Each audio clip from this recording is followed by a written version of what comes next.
Baiklah, terima kasih banyak Ibu Dodi. Selamat malam Bapak Ibu semuanya yang sudah hadir di acara sharing dan kesaksian malam hari ini. Perkenalkan, nama saya Glenn Bolang. Kebetulan saya bukan pendeta Bapak Ibu. Saya saat ini bekerja sebagai seorang guru dan pelayanan saya di Sekolah Lanjutan Advent Purwodadi. Perkenalan keluarga ya. Saya punya istri hanya satu, terus anak saya ada 2, tetapi yang sedang sama-sama saya hanya 1. Saya kaget karena saya ketemu dengan mantan kepala sekolah saya, Pak Wewengkang, pada malam hari ini. Selamat malam, Sir. It's really nice to see you finally, Sir. Dulu waktu saya sekolah di SLA Purwodadi, jadi saya kan tamatan SLA Purwodadi. Waktu saya sekolah di sini, saya labor, jadi student labor, dan saya kerja di dining room. Kebetulan Mem Wewengkang adalah bos saya dulu di dining room. Jadi setelah I don't know tahun 2002, 2001 berapa ya? 20 tahun, Sir. Kita baru ketemu lagi. I'm really happy. Saya senang banget bisa ketemu dengan Sir, dengan Mem. Sebelum malam hari ini, sebelum saya membagikan firman Tuhan, saya pengen ajak Bapak Ibu lagi untuk sekali lagi berdoa ya. Mari kita sama-sama tunduk kepala dan berdoa. Bapa di surga, pada pagi hari ini, malam hari ini Tuhan, hamba-hamba Tuhan sudah berkumpul di sini. Kami siap untuk mendengarkan firman Tuhan. Kiranya Engkau mau memberkati kami semua, agar supaya Engkau memberkati firman yang akan disampaikan, jamalah di lidah hamba-Mu ini, sehingga apapun yang keluar dari mulut hamba ini adalah sesuai dengan kehendak Tuhan saja. Kami berdoa untuk segala fasilitas yang kami pakai, termasuk komputer, handphone, listrik, dan juga sambungan internet, agar supaya dilancarkan, sehingga pekabaran Tuhan dapat kami terima dengan penuh, dan kami dapat bersuka cita karenanya. Terima kasih Tuhan, di dalam nama Yesus, hamba-Mu berdoa dan mengucap syukur. Amin. Malam hari ini saya ada di sini karena saya diundang oleh salah satu teman saya yang juga ada di gereja di sini, namanya adalah Gladys. Dia ada teman sekelas saya waktu saya SMA. Dan suaminya kebetulan teman saya dari kecil waktu saya sekolah di Lampung, karena saya domisilinya di Lampung. Malam hari ini saya diajak untuk bisa sharing bersama dengan Bapak Ibu mengenai kasih Tuhan kepada kita semua. Izinkan saya untuk share screen ya Bapak Ibu.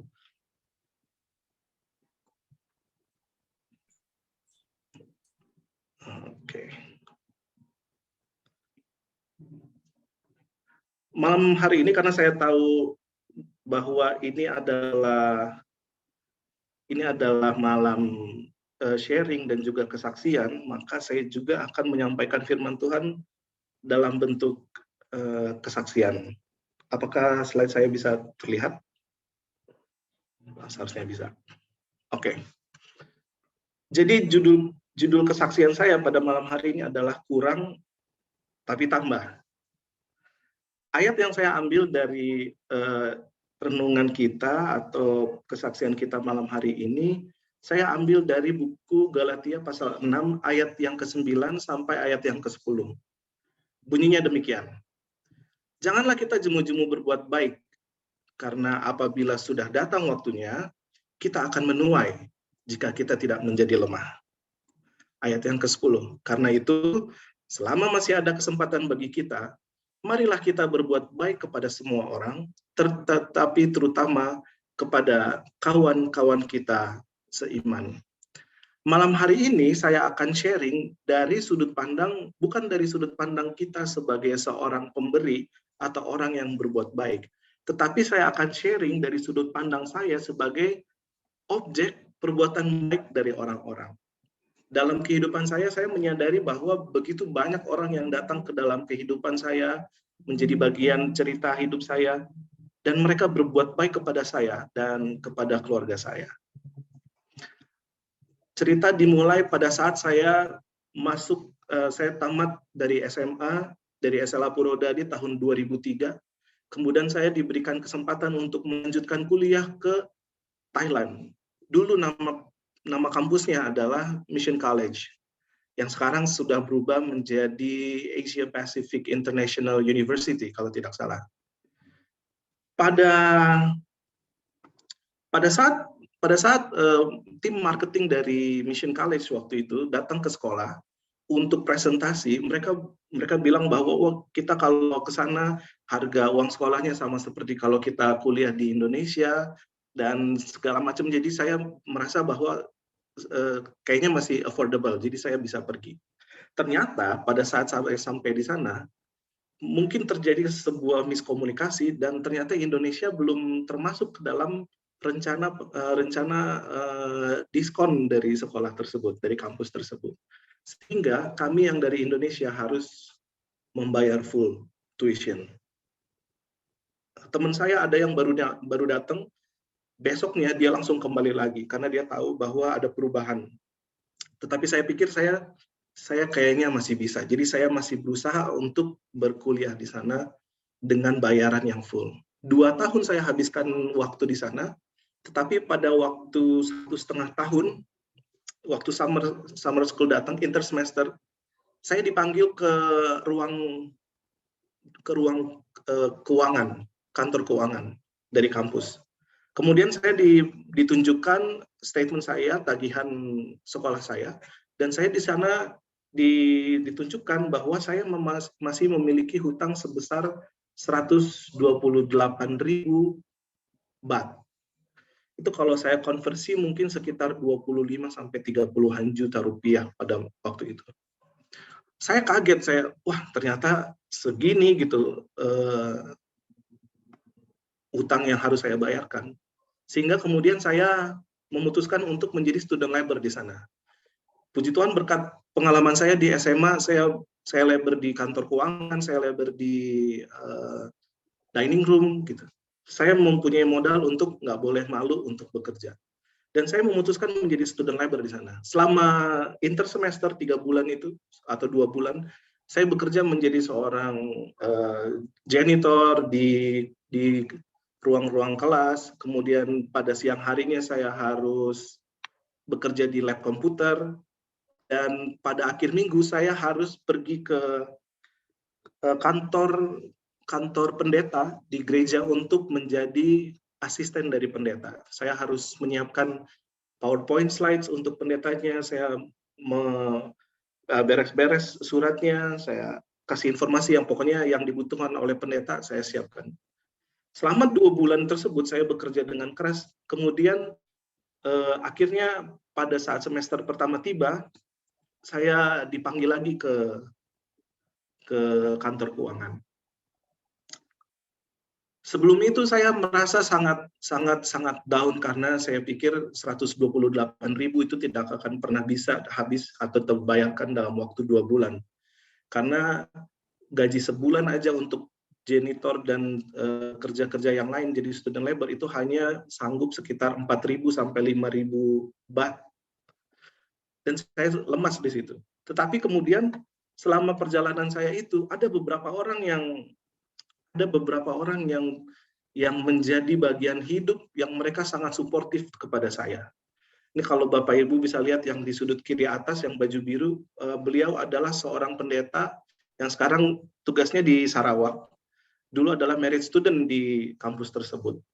Di bawahnya adalah keluarga Bapak Pendeta Abel Pangan, yang sekarang kalau nggak salah mereka lagi di California, tinggalnya sudah di California. Di sudut kanan atas adalah dosen saya, namanya Dr. Chu Sutet. Dr. Ted Chu. Beliau adalah dosen Fakultas Biologi dan Keperawatan. Dan di bawah adalah komunitas pelajar Indonesia yang bersekolah atau berkuliah di Mission College pada waktu itu. Orang-orang tersebut sangat suportif kepada saya, sampai setiap hari pun kalau saya datang ke kantor mereka untuk berdoa, hampir setiap hari saya diberikan semangat dan motivasi oleh orang-orang tersebut.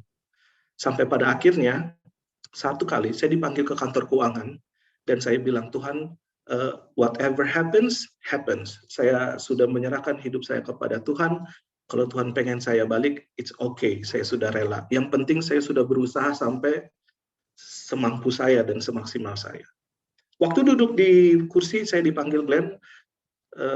The reason why I called you, karena saya ingin menunjukkan statement ini kepada kamu. Kamu punya tagihan. Dan saat setelah di print dan diserahkan kepada saya, apa yang saya lihat mungkin bukan menjadi, saya tidak percaya dengan apa yang saya lihat, karena di situ hanya ditulis satu angka di sana. Angka tersebut hanya ada angka 0. Dari 128.000, dan kemudian hanya dalam waktu 2 bulan, uang tersebut tagihannya hanya 0. Direktur finance tersebut berkata kepada saya, Glenn, you have to be thankful, karena ada beberapa orang, ada orang-orang yang tidak mau disebutkan namanya, yang bantu kamu punya uang kuliah.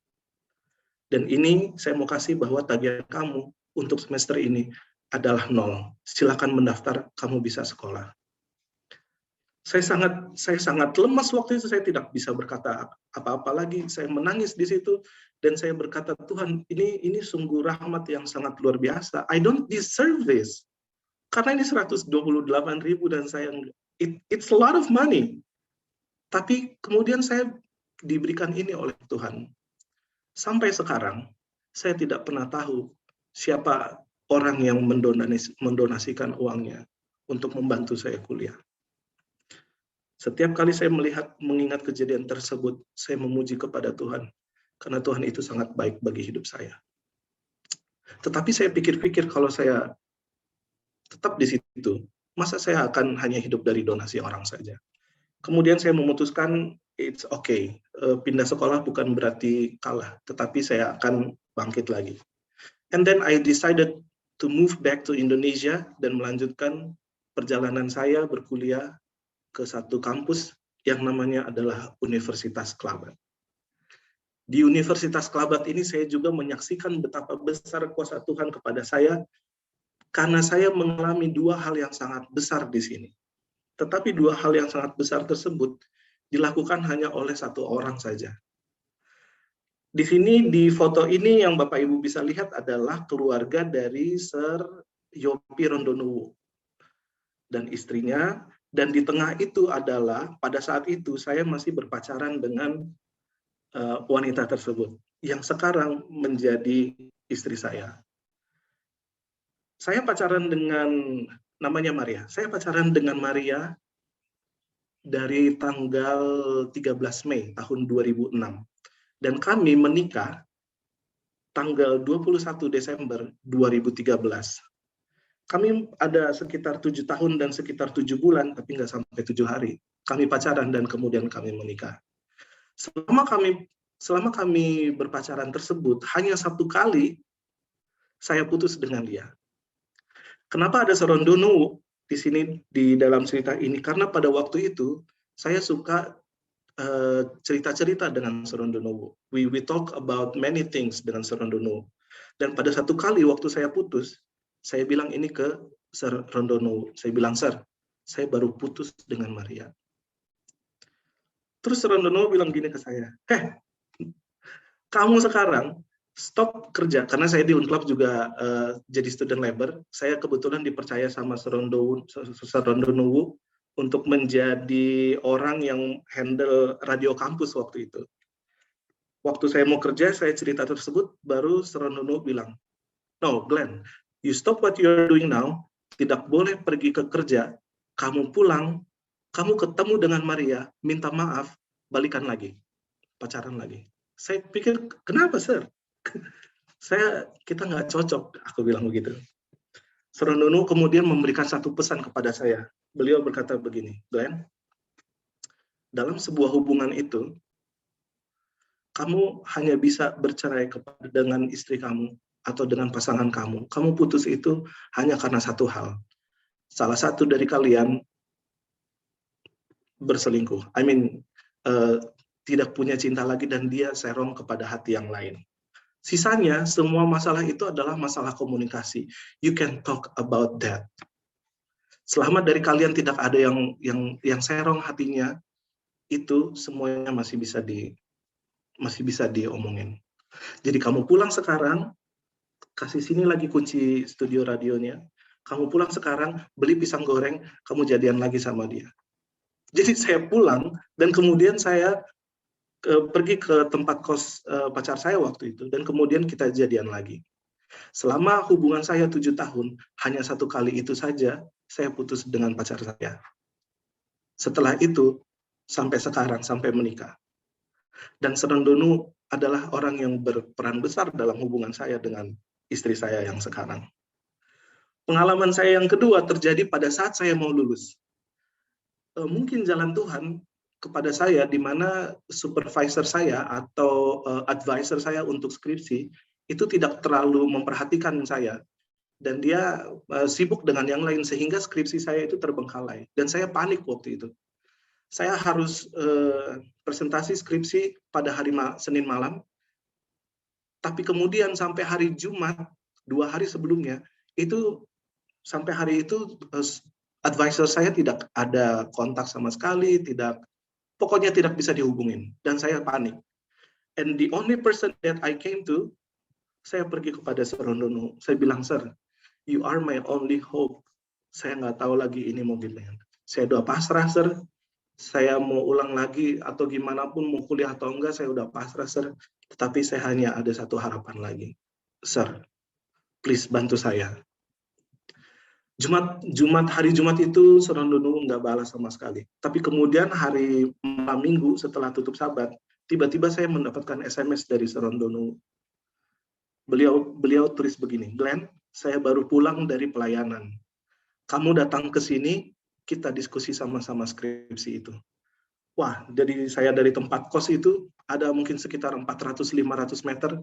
Saya dengan badan yang agak gempal begini, saya jalan cepat-cepat buru-buru masuk ke dalam kampus Unclub, dan kemudian saya pergi ke rumah Serondonu yang letaknya pas di samping lapangan bola. Kalau Bapak Ibu yang pernah ke Unclub pasti tahu rumah itu. Dan itu saya ngos-ngosan sudah, Pak, tapi saya bersemangat sekali. Saya datang ke rumah Serondonu, dan malam hari itu Serondonu baca skripsi saya satu lembar per satu lembar, dan dia diskusi ke saya. Ini kamu seharusnya begini, kamu harus tambah ini, kamu harus kurang ini. Dan dalam satu malam itu saya mendapatkan revisi saya satu-satunya oleh Serondonu. Walaupun saya harus banyak revisi setelah saya defense skripsi saya, tetapi saya memuji Tuhan, karena kalau tidak ada Serondonu, habislah saya. Saya mungkin sudah hilang semangat untuk berkuliah. Karena Serondonu ini, maka saya bisa ditamatkan dari kuliah. Karena beliau juga, saya mendapatkan kesempatan untuk menjadi student labor, handle radio kampus. Jadi saya mendapatkan banyak pengalaman. Saya bersyukur kepada Tuhan setiap kali saya mengingat kejadian yang sudah dilalui bersama dengan Serondonu dan waktu selama saya di Unclub ini. Singkat cerita, hidup saya berlanjut, dan kemudian saya sekarang mendaftar kembali bekerja di alma mater saya, SLA Purwodadi. Tahun 2013, setelah penamatan, saya mendaftar dan saya diterima oleh Bapak Ete Panjaitan, yang kemudian saya datang ke sini untuk bekerja. Selama di sini, saya berkenalan dengan salah satu organisasi yang namanya adalah YAPI. YAPI ini adalah panti asuhan yang ada di beberapa tempat di Indonesia, tetapi di SLA Purwodadi, YAPI itu ada satu. Saya berkenalan dengan Pak Edi Trioso namanya.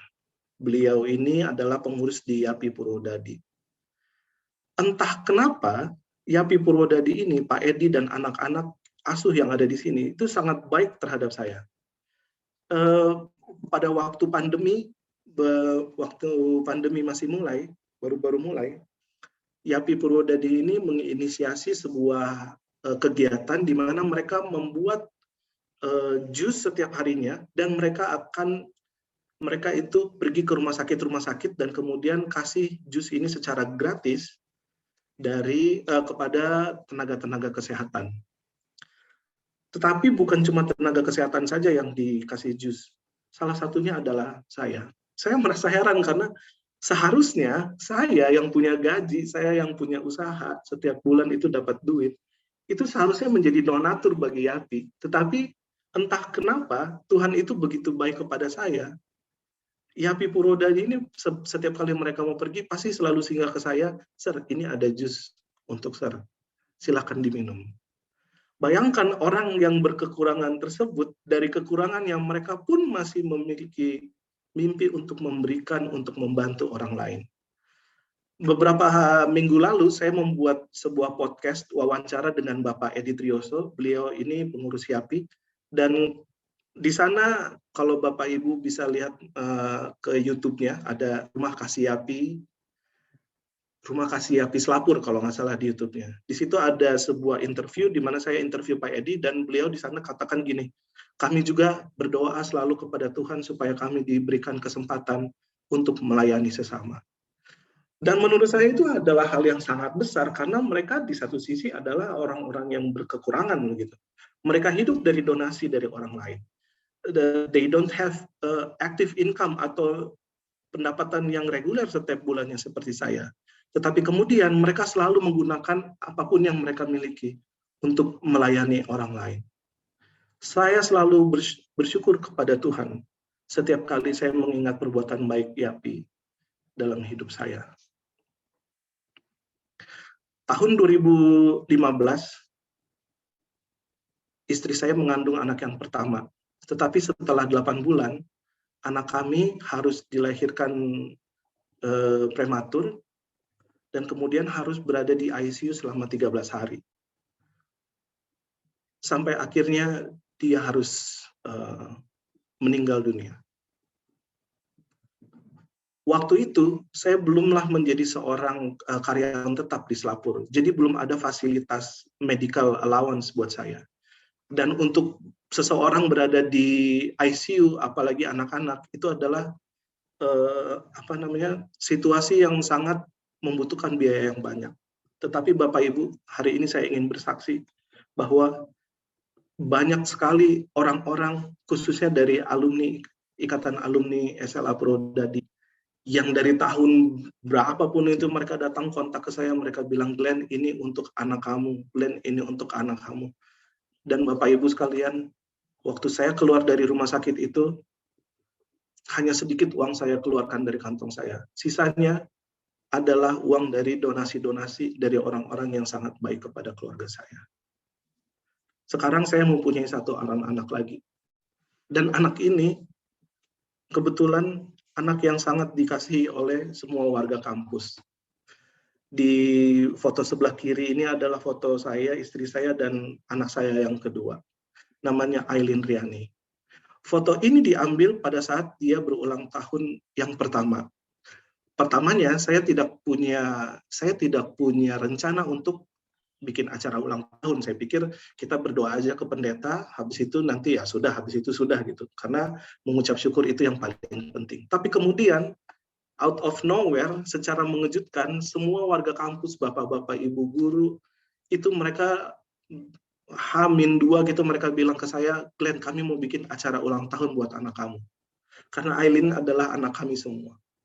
Jadi pada hari Sabat siang itu setelah acara khotbah, mereka datang berbondong-bondong bawa makanan, dan mereka akhirnya bikin tumpeng. Ini dari tumpengnya yang kalau kita lihat di ujung itu ada kuning-kuning, itu adalah tumpeng. Itu tumpeng yang dibuat oleh Panti Asuhan Yapi, dan mereka bilang free of charge, is for your daughter, gratis. Saya speechless. Saya tidak bisa berkata apa-apa, karena Tuhan itu sangat baik kepada saya. Perbuatan baik orang-orang yang berada di sekitar saya membuat saya speechless, dan saya kagum sama Tuhan. Setiap kali saya melihat foto ini adalah foto ulang tahun anak saya yang pertama. Setiap kali saya melihat foto ini, saya tidak akan pernah melupakan kebaikan teman-teman kolega saya yang berada di SLA Purwodadi. Setiap kali Aileen pergi kemana, pasti dia suka diajakin oleh guru-guru yang lain. Kadang-kadang ada yang datang ambil Aileen ke rumah, main di rumah mereka, habis itu dikembaliin lagi. Aileen adalah anaknya Selapur, katanya mereka. Foto yang di sebelah kanan saya adalah foto pertemuan saya dengan salah satu mantan guru istri saya waktu masih di Manado. Namanya adalah Bapak Osbert Mioyo. Waktu itu tahun 2019, saya diberikan kesempatan oleh Tuhan untuk melanjutkan pendidikan saya ke EUP, mengambil program master saya. Salah satu anggota kontingen, karena kita dapat beasiswa dari divisi, dan kita pergi berangkat satu Indonesia itu ada sekitar 35-36 orang. Salah satunya adalah Bapak Osbert Mioyo. Waktu itu tahun 2019, 1 tahun setelah kepergian dari mertua saya berbicara dengan Pak Osbert Mioyo. Pak, mau nggak jadi orang tua rohani dari istri saya? Karena bapaknya sudah nggak ada, dan saya pikir saya masih belum mampu untuk menjadi seorang pengasuh rohani. Tanpa saya duga, Bapak ini mengiyakan. Mau, nggak apa-apa, ya. Benar nih Pak, mau nih Pak. Jadi Bapak rohani buat saya dan istri, habis itu jadi kakek rohani buat cucu saya, buat anak saya. Dia bilang, iya mau, saya mau. Dan sampai sekarang, kami selalu menjalin hubungan yang baik dengan beliau. Pada satu hari, Maria, istri saya, bilang kepada saya bahwa dia membutuhkan sebuah laptop yang baru, karena netbooknya itu sudah tidak kuat dipakai untuk kelas online, karena semua kelas kami di sini online. Kemudian saya seperti biasa, karena kami setiap Jumat malam pasti selalu bertelepon dengan Pak Osbert. Dan saya bilang, ini kita ada kayak gini, jadi tolong didoakan, semoga ada keajaiban, ada duit kami nabung untuk bisa beli laptop baru. Beberapa hari kemudian, Pak Osbert ini menelpon saya. Dan dia bilang gini, Glenn, saya telepon ke salah satu keluarga saya. Dia itu keluarga dekat sama saya. Terus dia bilang bahwa dia mau bantu untuk kamu beli laptop baru. Saya kaget di situ karena tiba-tiba beliau bilang begitu kepada saya. Singkat cerita, uang tersebut datang dan kemudian istri saya pada akhirnya bisa membeli laptop baru untuk kelas online-nya. Dan tahukah Bapak Ibu sekalian bahwa orang yang mendonasikan uang untuk membeli laptop istri saya itu adalah salah satu anggota jemaat dari Ciasdak. Salah satu dari Bapak Ibu sekalian. Jadi sekarang, setiap kali saya melihat laptop tersebut, saya memikirkan begitu banyak, begitu baik Tuhan itu kepada kami. Banyak orang yang dikirimkan Tuhan untuk berbuat baik dalam kehidupan kami. Bapak Ibu sekalian, yang mau saya cerita bukanlah betapa kami ini hoki atau beruntung dalam hidup. Enggak, tetapi yang saya ingin saksikan kepada kita semua adalah begitu banyak orang-orang yang berbuat baik kepada hidup kita. Dan pada saat saya melihat dan mengingat perbuatan baik mereka, saya selalu bersyukur kepada Tuhan. Saya mendoakan mereka setiap kali saya mengingat perbuatan baik mereka. Hampir setiap hari saya selalu berdoa kepada Tuhan. Tolong balas perbuatan mereka beribu-ribu kali lipat. Karena mereka nggak tahu betapa penting pemberian mereka, walaupun kecil, walaupun sederhana seperti Yapi dalam jusnya, walaupun perbuatan besar yang mereka lakukan terhadap keluarga kami. Dan doa saya adalah semoga Tuhan membalaskan perbuatan baik mereka. Saya ingin bagikan ayat Alkitab ini kepada kita. Di dalam buku Matius pasal 25, ayat 35 sampai 40, di sana disebutkan begini. Ayat 35. Sebab ketika aku lapar, kamu memberi aku makan. Ketika aku haus, kamu memberi aku minum. Ketika aku orang asing, kamu memberi aku tumpangan. Ketika aku telanjang, kamu memberi aku pakaian. Ketika aku sakit, kamu melawat aku. Ketika aku di dalam penjara, kamu mengunjungi aku. Ayat ke-37. Maka orang-orang benar itu akan menjawab dia, katanya, Tuhan, bila manakah atau kapankah kami melihat engkau lapar dan kami memberi engkau makan, atau haus dan kami memberi engkau minum? Bila manakah kami melihat engkau sebagai orang asing dan kami memberi engkau tumpangan, atau telanjang dan kami memberi engkau pakaian? Bila manakah kami melihat engkau sakit atau dalam penjara dan kami mengunjungi engkau?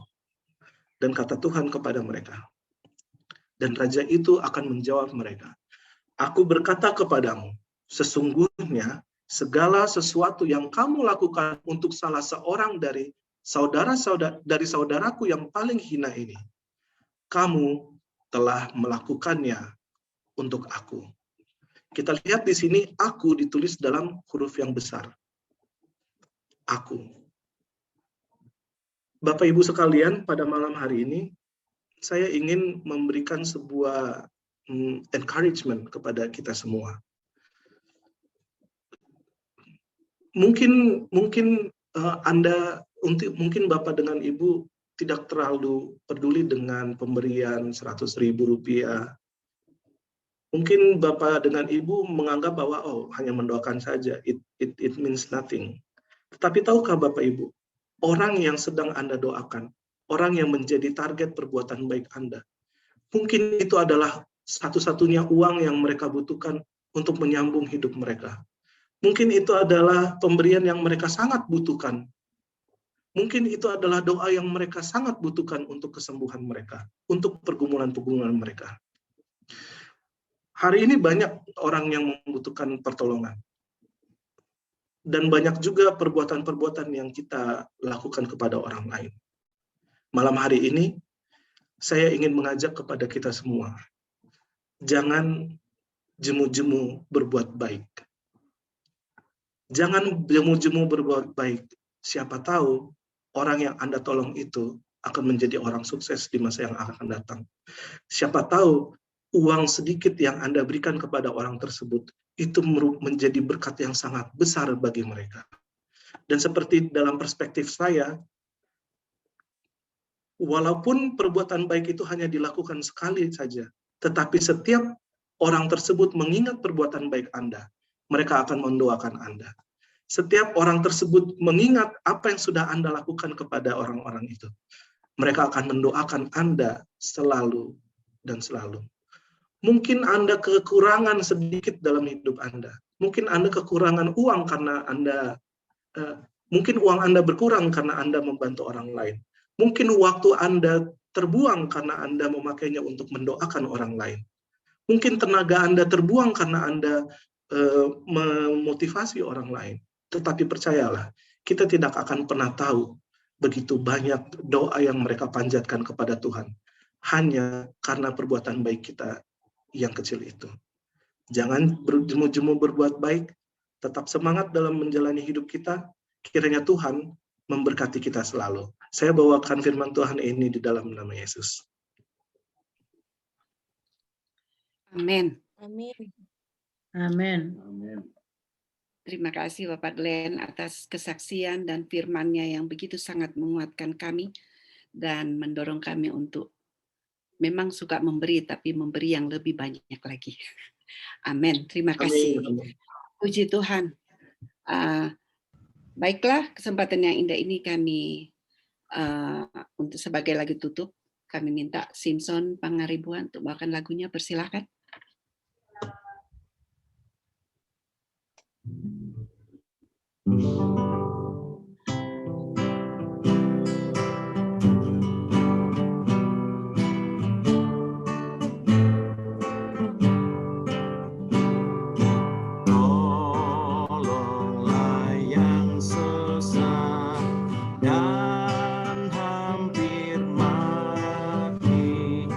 Lepaskan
sesat dalam kegelapan.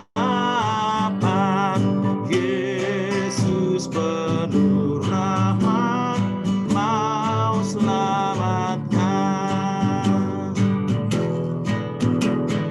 Menolong yang sesat kewajibanmu. Tuhan berikan kekuatan padamu. Carilah yang sesat di sekitarmu.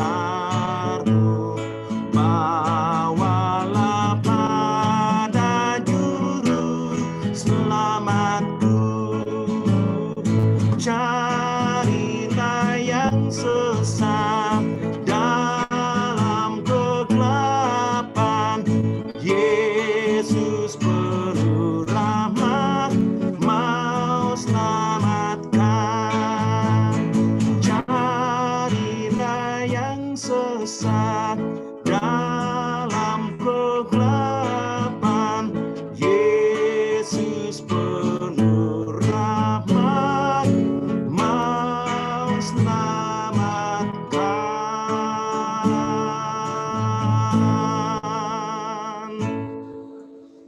Amin. Terima kasih Simpson. Sebagai sebagai doa tutup kami minta kesediaan pembicara. Kami persilahkan. Mari kita sama-sama berdoa. Bapa di surga, pada malam hari ini kami berkumpul lagi, kami mengucapkan syukur kepadamu Tuhan. Firman yang baru saja kami dengarkan, kiranya dapat menjadi kekuatan bagi kami Tuhan. Bapa di surga, kiranya dengan firman ini kami diingatkan untuk tidak jemu-jemu berbuat baik. Mohon ingatkan lagi kami ya Tuhan, apabila kami menjadi susah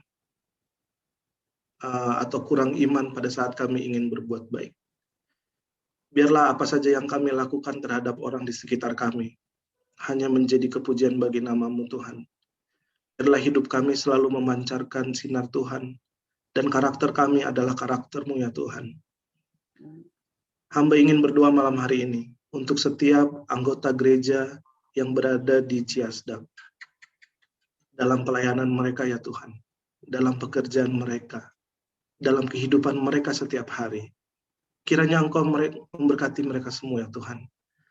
Biarlah Engkau menjadi Allah yang selalu melindungi mereka.